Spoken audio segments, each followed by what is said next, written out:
مربة الفراولة ما نقدرش طبعا ان احنا نسيبها ابدا في الموسم بتاعها. انا هعمل كمية الكيلو علشان خاطر يبقى مثال لأي حد عايز يعمل مربة فراولة مظبوطة واحسن من مربة فيتراك كمان.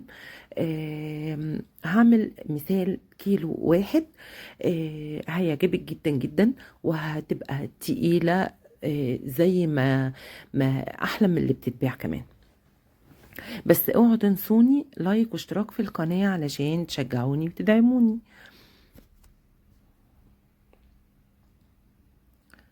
انا هجهز كيلو من الفراولة.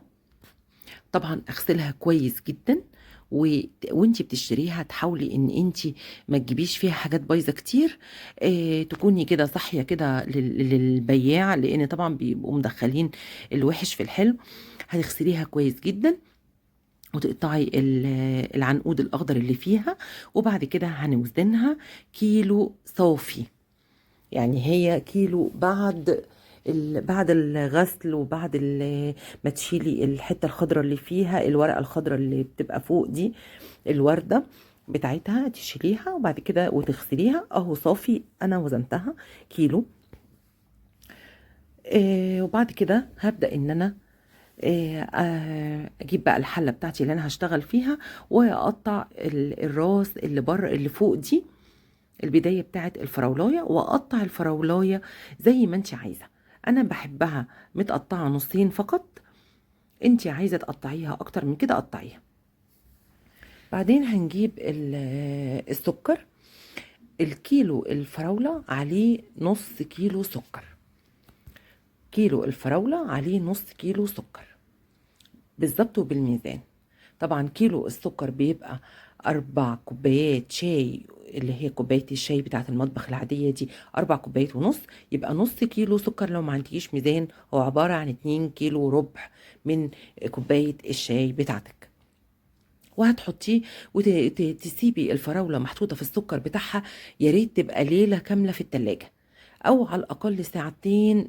منقوعة الفراولة منقوعة في السكر بتاعها قبل ما تشتغلي فيها علشان تنزل ميتها. السكر بيتحول مع الفراولة للمية بتاعته، بتنزل الفراولة بتنزل كل المية اللي فيها مع السكر. بنحطها على النار مش أقل من ساعتين، وطبعا انت بتراقبيها. ولما تبدأ ان هي تستوي وتحسي ان هي دخلت في دور السوا، يعني عدى مثلا منها ساعة، تكوني مجهزة مثلا نص ليمونة، تديها بقى عصرة الليمونة عليها وهي شغالة كده.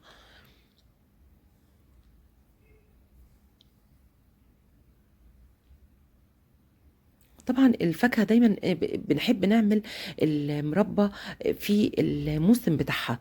ما بنضيعش ابدا اي فاكهة بصراحة في الموسم. اول ما تطلع الفاكهة يبقى سعرها معقول بنجيبها، ولازم نعمل مربى بتوفر علينا كتير قوي وبتبقى انضف في البيت. انا كده حطيت عصرة نص ليمونة وسبتها كمان ساعة، يعني هي قعدت حوالي ساعتين او ساعة ونص على النار وانتي موطيه عليها. طبعا كده هي خلاص بدأت ان هي تتجانس. هبدأ ان انا اشيل الريم اللي على الوش بالراحه كده. هتحاولي ان انتي تشيلي الريم اللي على الوش،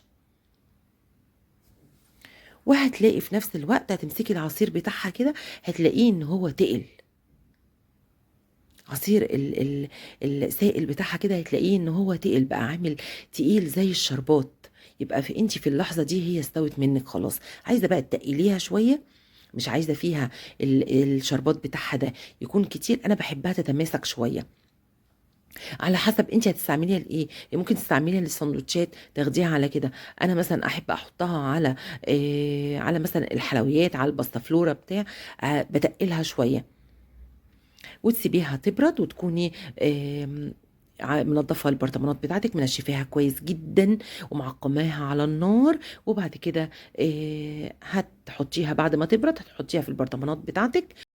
في البرطمانات طبعا البرطمانات دي بتبقى فاضية عندك وبتغسليها وبتشيليها، متنسيش ان انت تعقميها كويس. وطبعا اوعوا تنسوني لايك واشتراك في القناة علشان تشجعوني وتدعموني، والى اللقاء في فيديو جديد.